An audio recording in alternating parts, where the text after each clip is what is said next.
কি করতে গেছিলাম আর কি হয়ে গেল? দাঁড়াও দাঁড়াও, সবটাই বলছি। তো আগের দিন তো তোমরা মিনি ব্লগে দেখেই নিয়েছো যে আমি আমার পুরোনো কভারটা একটু নতুন রূপ দেওয়ার চেষ্টা করছিলাম।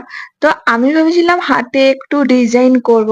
তো এই কভারের উপর যথারীতি আঁকিবুকি করেও ছিলাম, বাট তখনই আমার চোখে এই ছোট্ট ছোট্ট টেডিগুলো পড়লো। এই টেডিগুলো ক্লিপে আটকানো ছিল। সেই ক্লিপ থেকে খুলে এখানে গেলাম ফেভিকুইক দিয়ে চেটাতে। এগুলো এত ছোট ছোট না, যতবারই আমি কভারে চেটাতে যাচ্ছি কভারে চেটানো হচ্ছে না, খালি হাতে লেগে যাচ্ছে। আর ফেভিকুইকটা আমার হাতে লেগে যাচ্ছে।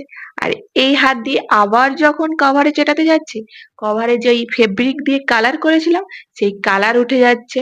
এরকম এক দুবার যে হয়েছে তা কিন্তু না, অনেকবারই কালার উঠে যাচ্ছিল। মানে আমার হাতে যেহেতু ফেভিকুইক লেগে যাচ্ছিল, এই হাত নিয়ে তো চেটাতে যাচ্ছি, তো ওই ফেভিকুইক লেগে ফেব্রিকটা উঠে যাচ্ছে। কিন্তু ওই যে আমার জেদ, সেটা তো আমাকে পূরণ করতেই হবে।